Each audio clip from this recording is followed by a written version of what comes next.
प्रभु श्रीराम को नाम बड़ ना तांको बाण बड़। दर्शक बंधु ए प्रश्न मोर नुहे माता पार्वती हठात दिने माता पार्वती एवं प्रभु महादेव कौन करुले ना किसी आलाप आलोचना करुले एवं ए प्रसंग आसीगला जे प्रभु श्रीराम को नाम बड़ ना तांको बाण बड़।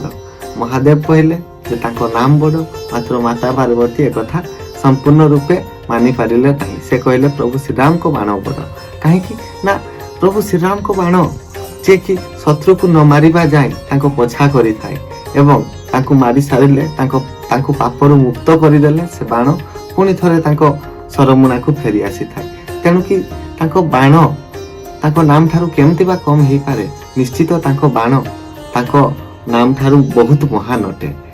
एहिपरि आलाप आलोचना चलिला, मात्र महादेव तांको जिद रे अटल रहिले जे प्रभु श्रीराम को नाम ही बड़। एणु माता पार्वती कहले मु सेपरि मानि पारिबि नाही, मु निश्चित एहार परीक्षा नेबी एवं तापरे जाई विश्वास करबी। एणु माता पार्वती कौन कले ना तांको अनेक रूप मध्यरु गोटे रूप थिला जगमाया, सेई जगमाया रूप को से आवाहन कले एवं एहार सत्यासत प्रमाणित करबाकू आदेश देले। देवी जगमाया कौन कले ना जाईकी काशीराज को नगरी को गले। काशीराज जने बहुत बड़ राम भक्त थिले एवं से राजा होई मध्य समस्त भोग विलासरु दूरेई रहुथिले एवं सबु बेले प्रभु रामचंद्र को नाम नेउथिले। से एपरि नाम नेउथिले जे हनुमान मध्य बेश बदलै तांको भजन रे शामिल होउथिले एवं राम गान करुथिले उभय अत्यंत खुशी मनरे। एणु हनुमान को सहित तांकर परिचय मध्य थिला। तो काशीराज को नगरी को देवी जगमाया आक्रमण करिदेले एवं काशीराज को सैन्य सहित तांकर युद्ध होला। तांको सैन्यगण परास्त होई गले एवं शेषरे काशीराज निजे युद्ध करने को आसिले देवी जगमाया को सहित एवं युद्ध चलिला मध्य युद्ध करू करू देवी जगमाया तांको माया बल रे कौन कले ना काशीराज को महर्षि विश्वामित्र को आश्रम को नहीं गले। विश्वामित्र सेते बेले गभीर ध्यान रे मग्न थिले गोटे वृक्ष तले एवं देवी जगमाया से वृक्ष रे जाई अवस्थान कले एवं यह देखी आमर काशीराज कौन कले ना दिव्य चक्र आवाहन कले एवं देवी जगमाया को ऊपर को निक्षेप करिदेले। देवी जगमाया अदृश्य हो गले एवं से गछ ऊपर दिव्य चक्रटी जाई बाजिला जो गछ तले कि ऋषि विश्वामित्र तपस्या करुथिले। से गछटी कटिकी तले पड़ी गला। भाग्यवशतः ताहा ऋषि विश्वामित्र ऊपर पड़िला नहीं, टिके कड़कू पड़िला एवं विश्वामित्र ध्यान गछ पड़िबा शब्द रे भांगी गला एवं ऋषि विश्वामित्र अत्यंत क्रोधान्वित हो गले। क्रोधान्वित हो से काशी राजा को अनेक रागिले, मात्र गोटे कथा जे सी जीवन रे केबे काहाकू आउ कोनोसी प्रकार अभिशाप देबे नाही बोली अतीत रे मनस्थ करथिले तथा प्रतिज्ञा करथिले। एनु से तांकू कोनोसी प्रकार अभिशाप देले नाही, किंतु कहिले आपण को दंड निश्चय मिलिवो राजा। तेणु कि से कोन कले ना तांकर परम शिष्य भक्त जे कि समस्तंकर भगवान किंतु से विश्वामित्र शिष्य एवं विश्वामित्र भक्त सी हेले प्रभु श्री रामचंद्र। सेते बेले को श्री रामचंद्र अयोध्या नगरी राजा हो सारी थिले। एणु विश्वामित्र जाई श्री रामचंद्र को पाखरे पहुंचिले राजसभा रे एवं श्री रामचंद्र ताको प्रणाम कले। श्री रामचंद्र कहले गुरुवर आदेश दियंतु मु आपणकर किपरि सेवा करिबि। से अत्यंत क्रोधान्वित भाव रे कहले राम मु तुमठू सेवा नुहे वचन चाहे आ वचन या जे काशीराज को दंड दबा को मु चाहे काहेकि ना से मोर तपस्या भंग करचंती। श्री रामचंद्र कहले निश्चित ताकू मु कठोर रु कठोर दंड देबी। सेठु ऋषि विश्वामित्र कहले ना केवल दंड नुहे मते ताको मुंड दरकार, ताको मुंड आनी मो पाद तले आपण देले ताहा ही हबो मोर गुरु दक्षिणा। तेणु श्री रामचंद्र कौन कले ना कहले दंड तो अलगा उपाय रे मध्य देई हबो, मात्र गुरुवर एक थारे राजी ही नथिले एवं ताको मुंड आनिकी दवा पाई कहले। कहले जदि आपण न मुंड आनिकी देबे ताले मु मोर अभिशाप न दबार प्रतिज्ञा जो करिछि से प्रतिज्ञा को तोड़ी देबी। एक थारे श्री रामचंद्र अत्यंत दुखी होई पड़ले एवं कहले आपण को शिष्य थाउ थाउ आपण को प्रतिज्ञा भांगिबा को पड़िबो, एक कथा हेई परिबो नाही। आपण देखिबे निश्चित ता मुंड आनी आपण को पाद तले अजाड़ी देबी तथा भेटी देबी। यह कही श्री रामचंद्र तांकू दंड देवार ଆୟୋଜନରେ ଲାଗି ପଡ଼ିଲେ। ସେପଟେ କାଶୀରାଜ ଦଣ୍ଡ ପାଇବା କଥା ଶୁଣି ଏପଟେ ସେପଟେ ବିକଳ ହେଇ କୋଉଠି ଆଶ୍ରୟ ନେବେ ହେଇକି ଏପଟେ ସେପଟେ ଦୌଡ଼ି ବୁଲୁଥାନ୍ତି। ସେ ଦୌଡ଼ି ଦୌଡ଼ି ଯାଇ ପହଞ୍ଚିଗଲେ କେଶରୀ ରାଜାଙ୍କ ନଗରୀରେ। ସେତେବେଳକୁ କେଶରୀ ରାଜା ଏବଂ ମାତା ଅଞ୍ଜନା ତୀର୍ଥଯାତ୍ରାରେ ବାହାରିଥାନ୍ତି ଏବଂ ସେତେବେଳେ ହନୁମାନ ମଧ୍ୟ ତାଙ୍କୁ ଦେଖା କରିବାକୁ ଆସିଥିଲେ। ଅନେକ ବର୍ଷ ପ୍ରଭୁ ରାମଚନ୍ଦ୍ରଙ୍କ ସେବା କରି କରି ଟିକେ ସମୟ ବାହାର କରି ଆସିଥିଲେ ନିଜ ମାତା ପିତାଙ୍କୁ ଦର୍ଶନ ପାଇଁ। ସେହି ସମୟରେ ହଠାତ୍ କାଶୀରାଜ ପହଞ୍ଚିଗଲେ ତାଙ୍କ ପାଖରେ।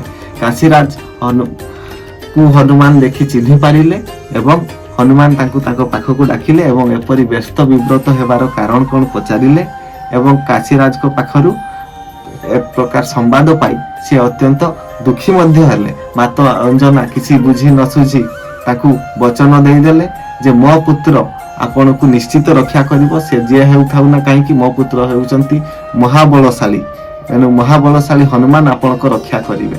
ମାତ୍ର ସେ ଜାଣିନଥିଲେ ଯେ ହନୁମାନ ଯାହାକୁ ରକ୍ଷା କରିବାର ବଚନ ନେଲେ ତାଙ୍କୁ ତାଙ୍କ ପ୍ରଭୁ ଶ୍ରୀରାମ ମାରିବାର ତଥା ବଧ କରିବାର ବଚନ ନେଇଛନ୍ତି ଏବଂ ମାତା ଅଞ୍ଜନା ତାଙ୍କୁ ବଚନ ଦେଇ କେଶରୀ ରାଜାଙ୍କ ସହିତ ବାହାରି ପଡ଼ିଲେ ତୀର୍ଥଯାତ୍ରାକୁ।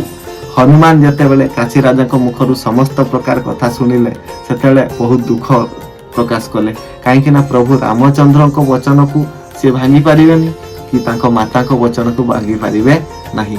ଏଣୁ ସେ ଦ୍ୱନ୍ଦ୍ୱରେ ଘାଣ୍ଟି ଚକଟି ହେଲେ କ'ଣ କରିବେ।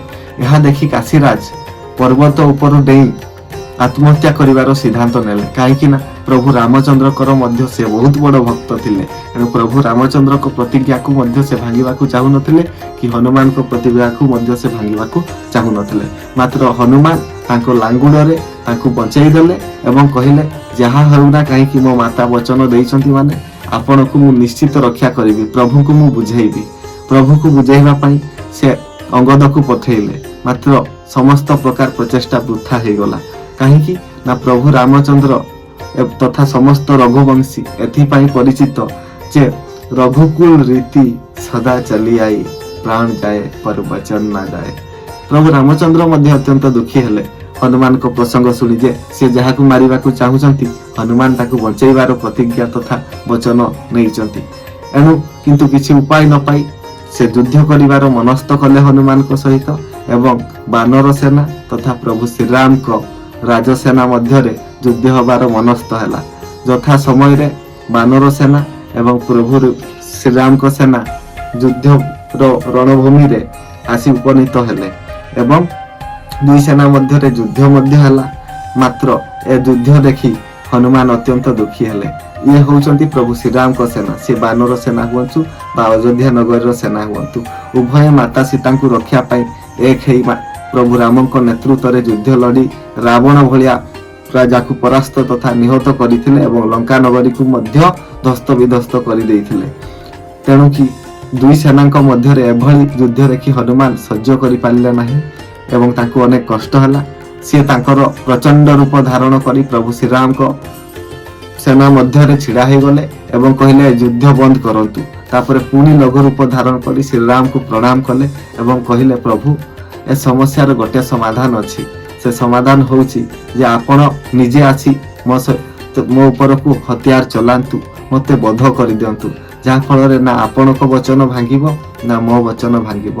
ଏଣୁ ପ୍ରଭୁ ଶ୍ରୀରାମ ନ ଚାହୁଁଥିଲେ ମଧ୍ୟ ରଘୁକୁଳ ରୀତିକୁ ବଞ୍ଚେଇବାକୁ ଯାଇ ହନୁମାନଙ୍କ ଉପରକୁ ଅସ୍ତ୍ର ଚଲେଇଲେ। ଆଖିରେ ଲୁହ ଥିଲା କିନ୍ତୁ ସେ ବା କରିଥାନ୍ତେ କ'ଣ? ଗୁରୁଙ୍କ ବଚନରେ ସେ ବାନ୍ଧା ଥିଲେ, ତେଣୁ କ'ଣ ବା ଆଉ କରିପାରିଥାନ୍ତେ?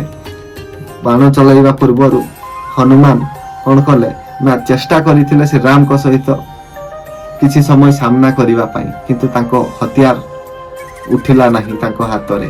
ତେଣୁ ସିଏ କ'ଣ କଲେ ନା ହତିଆର ଛାଡ଼ିଦେଲେ ଏବଂ କାଶୀରାଜ ଏବଂ ସେ ମିଶି ଶ୍ରୀରାମଙ୍କ ନାମ ନେବାକୁ ଲାଗିଲେ। କାହିଁକି ନା ହନୁମାନଙ୍କର ସବୁ କାମ ଜୟ ଶ୍ରୀରାମ କହିକି ସାଧିତ ହେଇଯାଉଥିଲା, ସବୁ କଷ୍ଟରୁ କଷ୍ଟ କାମ। ଏଣୁ ସେ ଏବଂ କାଶୀରାଜ ପ୍ରଚଣ୍ଡ ସ୍ୱରରେ ଗଭୀର ଧ୍ୟାନରେ ସମ୍ପୂର୍ଣ୍ଣ ଭକ୍ତି ସହକାରେ ପ୍ରଭୁ ଶ୍ରୀରାମଙ୍କ ନାମ ନେବାକୁ ଲାଗିଲେ ଏବଂ ଶ୍ରୀରାମଙ୍କ ନାମ ନେବା ଫଳରେ ତାଙ୍କ ଚତୁଃପାର୍ଶ୍ୱରେ ଏକ ରାମ କବଚ ନିର୍ମିତ ହୋଇଗଲା ଏବଂ ପ୍ରଭୁ ଶ୍ରୀରାମଙ୍କ ବାଣ ଯେତେବେଳେ ତାଙ୍କ ପାଖକୁ ଆସିଲା ସେ କବଚକୁ ତାହା ଭେଦ କରିପାରିଲା ନାହିଁ। ପ୍ରଭୁ ଶ୍ରୀରାମଙ୍କ ବାଣ ଠାରୁ ବଞ୍ଚିଗଲେ ଶ୍ରୀରାମ କବଚ ଦ୍ୱାରା ବୀର ହନୁମାନ ଏବଂ ଭକ୍ତ କାଶୀରାଜ। ତାପରେ ଶ୍ରୀରାମଚନ୍ଦ୍ର ଆହୁରି ପ୍ରବଳରୁ ପ୍ରବଳ ସ୍ୱର ଚଲେଇଲେ, କାହିଁକି ନା ତାଙ୍କ ଗୁରୁ ଆଦେଶ ଦେଇଥିଲେ ଏବଂ ଆଦେଶ ସେତେବେଳେ ମଧ୍ୟ ଦେଲେ ଯେ ଆପଣ ଆହୁରି ଶକ୍ତିଶାଳୀ ଅସ୍ତ୍ରକୁ ପ୍ରୟୋଗ କରନ୍ତୁ। ତେଣୁକି ସେ ପ୍ରୟୋଗ କରି ଚାଲିଲେ। ତଥାପି ସେ ରାମ କବଚକୁ ତୋଳି ପାରିଲେ ନାହିଁ କି ହନୁମାନ ଏବଂ କାଶୀରାଜଙ୍କର କୌଣସି ପ୍ରକାର କ୍ଷତି କରିପାରିଲେ ନାହିଁ ଶ୍ରୀରାମଚନ୍ଦ୍ର।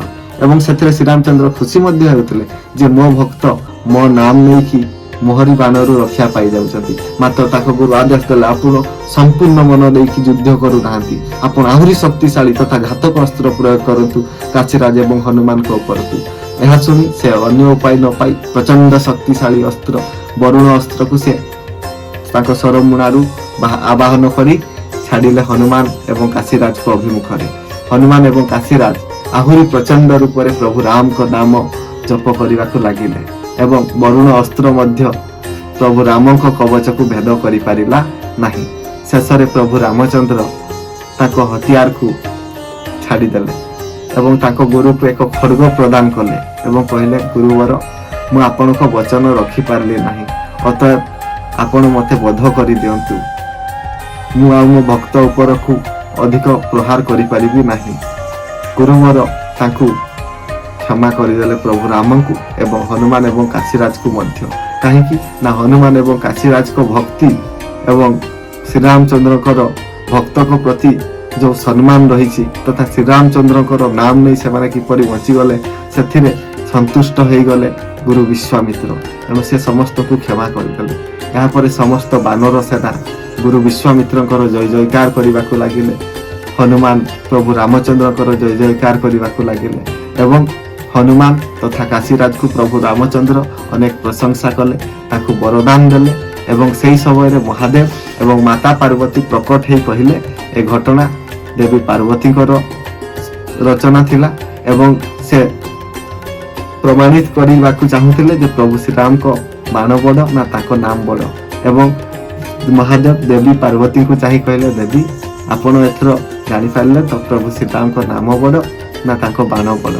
ଦେବୀ ପାର୍ବତୀ ମଧ୍ୟ ଏଥିରେ ଅତ୍ୟନ୍ତ ସନ୍ତୁଷ୍ଟ ହେଲେ ଏବଂ କହିଲେ, ପ୍ରଭୁ ଶ୍ରୀରାମଙ୍କ ନାମ ହିଁ ପ୍ରକୃତରେ ସବୁଠାରୁ ବଡ଼, ସେଥିପାଇଁ ତ ଆପଣ ସବୁବେଳେ ଶ୍ରୀରାମଙ୍କ ନାମ ଜପୁଥାନ୍ତି ଏବଂ ଜପିକି ଅତ୍ୟନ୍ତ ସନ୍ତୁଷ୍ଟ ହେଉଥାନ୍ତି। ଏହା ଶୁଣି ମହାଦେବ କହିଲେ, ଦେବୀ ପ୍ରଭୁ ଶ୍ରୀରାମଙ୍କ ନାମ ଦୁନିଆରେ ସବୁଠୁ ପବିତ୍ର ନାମ। ତାଙ୍କ ନାମ ନେଇ କଳିଯୁଗରେ ତଥା ଦ୍ୱାପର ଯୁଗରେ ସମସ୍ତ ଲୋକ ସମସ୍ତ ପ୍ରକାର ରୋଗ ଶୋକ ଦୁଃଖ ଯନ୍ତ୍ରଣା ପୀଡ଼ା କଷ୍ଟ ଏସବୁରୁ ମୁକ୍ତି ପାଇପାରିବେ। ଏଣୁ ଦୁନିଆର ଲୋକଗଣ ସମସ୍ତ ପ୍ରକାର କାମ କାର୍ଯ୍ୟରୁ କିଛି ସମୟ ବାହାର କରି ପ୍ରଭୁ ରାମଚନ୍ଦ୍ରଙ୍କ ନାମକୁ ସମ୍ପୂର୍ଣ୍ଣ ଭକ୍ତି ସହକାରେ ନେବା ଉଚିତ। ଏହି ଘଟଣା ଚକ୍ରରୁ ପ୍ରଭୁ ଶ୍ରୀରାମଙ୍କ ନାମ ଆହୁରି ବ୍ୟାପକ ହୋଇପାରିଲା ଏବଂ ଏହାକୁ ସମସ୍ତେ ସ୍ୱୀକୃତ କରିବାକୁ ମଧ୍ୟ ଅବଶ୍ୟମ। ଜୟ ଶ୍ରୀରାମ। ଏହି କାହାଣୀଟିରୁ ଆପଣମାନେ କ'ଣ ଶିଖିଲେ ତାହା ନିଶ୍ଚିତ କମେଣ୍ଟ କରିବେ ଏବଂ କମେଣ୍ଟରେ ଜୟ ଶ୍ରୀରାମ ବୋଲି ଲେଖିବେ। ଏତିକି ପ୍ରାର୍ଥନା। ଜୟ ଶ୍ରୀରାମ।